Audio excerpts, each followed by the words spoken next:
说话硬，腰杆硬。他身上那股狠劲儿，我自己是特喜欢的。萧铎就他怎么着也是一个血气方刚的一个男的，只要撩就管用。谈恋爱的小妙招，哄媳妇儿的小妙招，就是成年人的恋爱那个啥嘛，就是很直接啊。看的时候介意带上救心丸看。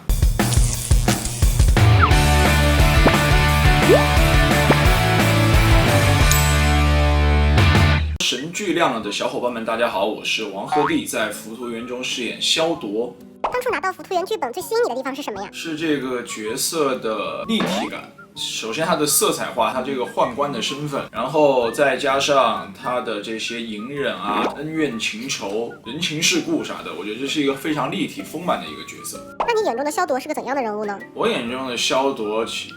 是一个有一片赤子之心，但是又能够背负一些责任与不公在身上的一个这样的人。他身上那股狠劲儿，我自己是特喜欢的，就那种腹黑的那一面的，就是从角色出发点，因为他的那个职业，所以必须得具备的这种腹黑感的东西，我觉得是剧本首先就建立了很扎实的一个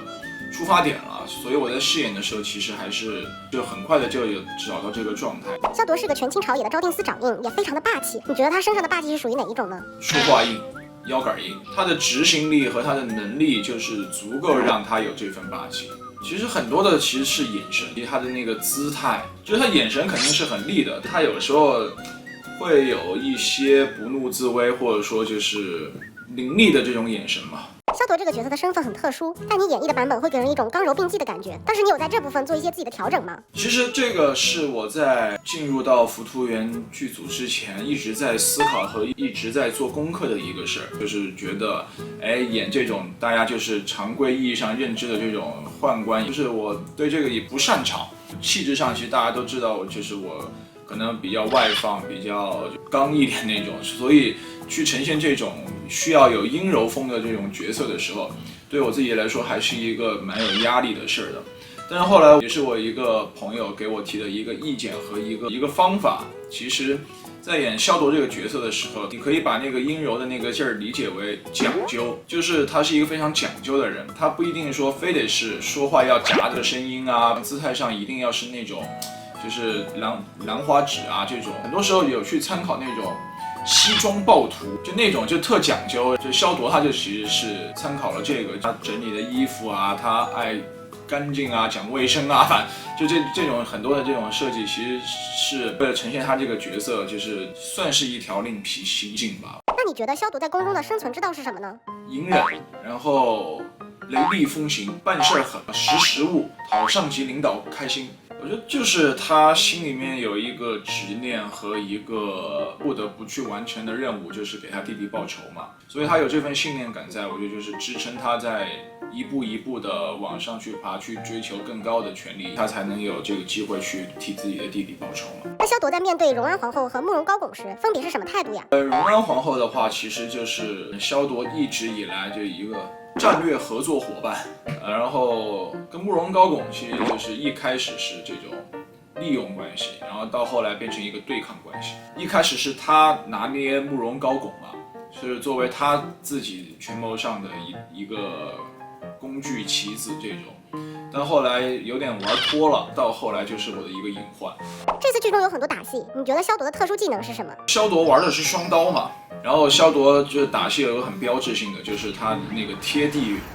跑步滑行那个就是我为了那招，其实就是还练了蛮久的，就是因为他是要考一个核心和一根威亚，就一根绳绑在腰上，然后你要绷着那个劲儿，然后贴地跑那种。回看自己的打戏，有没有哪个镜头觉得自己帅爆了？有，就是后面也是一场打戏的那种镜头，玩一把单刀，因为我自己其实比较擅长的是就是用一把刀，用那种长刀，然后那场戏我是强烈要求动作导演，就是说这场戏我们换一把武器打。那场打戏我整体下来我自己还挺沉浸在里面，挺嗨在里面的。从萧铎的角度来看，步英楼和他的关系有着怎样的转变呢？一开始可能是互相抱有目的性的，就是对彼此都是有利用关系，到后来是两人的有趣的这种碰撞，让两人对彼此有了一些联系。然后再到后来两人敞开心扉，互相托付秘密这种，然后再变成彼此信赖，然后彼此共同面对所有的困境、所有的挑战，就是到后来就是一个彼此信任、彼此托付的这种关系，托付的这种关系。剧中哪个事件能明显体现出萧铎对步英楼的感情有变化？应该是那场就是在船上遇到水寇过后，步英楼就是舍命救我，然后逃难到那个小破房子里面的时候，我觉得那段时间是两个人就是快速升华情感的一个阶段。那你认为萧铎是什么时候爱上步英楼的？就是他在那儿夸夸撞树，为了逗我开心那会儿，就是你看萧铎他一路走来，其实没有太多的人在替他考虑，在替他着想这些东西。然后突然出现的步英楼，他当下最在意的点就是你现在不开心了，然后，我想想招儿让你开心这一下，那下是有戳到萧铎，让温暖到萧铎的，那一下是一个情感的开始。剧中步英楼一直在撩萧铎，你觉得他的哪招对萧铎是受用的？我觉得都挺撩萧铎的，就是萧铎就他怎么着也是一个血气方刚的一个男的，也就是在宫中隐忍那么久，然后突然出现个步英楼主动撩他，我觉得就是只要撩就管用。步英楼有的时候会对萧铎大放厥词，你觉得当下萧铎的内心 OS 是什么？我觉得就是两个人打情骂俏的小套路嘛，我觉得就是成年人的恋爱那个啥嘛，就是很直接啊。剧中萧铎和步英楼有很多很戳人的互动，你觉得哪个画面会让人非常心动呀？就是他下马车的时候，然后我故意用手背，然后转成了那个手心去牵他手那一下。下面请分别说出以下物件对萧铎的意义。等活，一个事业上的伙伴，帮助自己打天下的一个伙伴，也是一个自己很多年通过努力去获得的一个身份的象征。统戒，解压神器，因为在我这儿更多是那种就思考的时候啊，一个非常习惯性的就是要去转它的一个重要的解压神器的。金鱼纸鸢，金鱼纸鸢我是定情信物，飞云履，这个就比较更加意义深刻的定情信物了。等换一下，就是现在全世界最限量、最珍贵的顶级球鞋。辣子鸡，谈恋爱的小妙招，哄媳妇儿的小妙招。如果用两个动物来形容萧铎和步英楼的话，你会用什么动物呢？叫做哈士奇。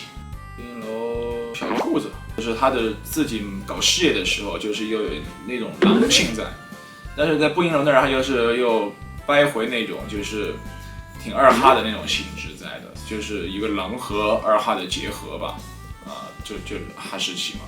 而且还有一个设定是，我们在剧组馆，我们仨叫招定三傻，然后我们三傻就正好对应就是3个雪橇犬，然后我在剧组的时候就是哈士奇，然后王栎鑫是那个三窝耶，七郎是那个阿拉斯加。剧播出前，网上有个梗叫做98年的王鹤棣给89年的王栎鑫当干爹，所以这次演干爹的时候是不是很爽？还是挺爽的吧，有那么一点点小爽吧。说是干爹，其实在戏里面更多的也就是兄弟情。只是说有这个干爹的设定，前期大家看起来会比较有趣。这次和玉琪合作感觉如何呀？就是感受是陈老师很专业，一起演的时候彼此就是沟通起来会更加顺畅吧，就在那个过程中比较是一个轻松愉快的氛围，然后也是一个比较高效的氛围。之前玉琪有爆料说你在西蜀那段说四川话的戏份，你直接放飞了，当时是个什么情况呀？因为是在西蜀嘛，现场的演员们包括雨琦都是说的四川话，然后当时我是实在憋不住了，我说我一个这么正宗的四川人，就是在这儿听你们这些蹩脚的四川话，我实在是憋不住了，我就跟导演申请，就是说我也用四川话演，所以我当时就是觉得难得有一个说四川话演戏的机会，一定要把握住。如果根据人物设定给剧重启一个名字，你会叫什么？萧铎步英楼大业历险记。如果让你用一句话来形容一下《浮屠缘》的结局精彩程度，你会怎么说？《浮屠缘》有时候的剧情吧，看的时候介意带上救心丸看啊。说出3个圈内一定会给你打 call 的艺人好友吧。随便吧，爱谁谁。是现在好友太多点不过来了是吗？对，主要是现在不敢把名儿说出来，就怕到时候不给我打 call，那就尴尬了。现在网上对你有个称号叫做社交悍匪，作为社交达人，你有没有什么社交小建议呢？人与人之间的关系和交流总得有一个是主动的。那我觉得就我是一个主动去敞开心扉，或者是主动热情的去跟大家建立交流的这样的一个人。在社交上，我觉得就是少一些顾虑，真诚的和大家相处交流，我觉得就可以了。前段时间你回老家，当天就出了乐山全城热恋王鹤棣的热搜。这次回家有感受到大家的热情吗？确实是感受到不少热情。其实那时候我去家里面店上，其实是接奶奶回家，然后就是在店里面就没想到，当时有那么多粉丝朋友什么的，然后当时就匆匆忙忙、尴尴尬尬给大家打了个招呼，然后就接奶奶回家了啊。如果让你在圈内组一个理想的篮球小队，你会选哪5个艺人组成呢？分别会安排在什么位置呀？控球我自个儿，然后得分后卫马佳，小前锋何浩晨，大前锋郎医生，中后得找个个高的，中锋龚子琪吧。游戏环节机智大考验，根据情境，通过一句话或者动作来化解当下遇到的小问题，完成机智大考验。如果有人突然对你说你的鞋是假的，你会说你浑身都是假的。如果走在路上看到别人正在看你的搞笑视频，结果回头正好与你对视了，你会真好笑，那人不是我。如果看到路上有个男生正在空气投篮，你会呀，哥们儿，你这球没进啊！打排位赛时，其余4个队友都选择了辅助英雄，你会好机会，4保1，这把我来 carry。同样是排位赛，对方选手开麦说小哥哥别专打我一个呀，你会不会怎样啊？疯狂拿他人头当提款机。剧中有没有哪个片段你看了都会发出萧铎你完蛋了，你坠入爱河的感慨？大概就是后期就那一下，就是我觉得啊，肯定是坠进去了。那个太肉麻了，那个太羞耻了，那个太肉麻了，那个到天花板了，就是算是两人的一个私聊模式的那种感觉，就是两人的一个互相彼此能 get 的小秘密这种感觉的。如何每周3准时 get 神剧亮了最新节目呢？打开爱奇艺 APP 搜索神剧亮了官方，一键订阅或扫描二维码关注爱奇艺电视剧微博、微信公众号，掌握最新剧透，追剧不再 lay back。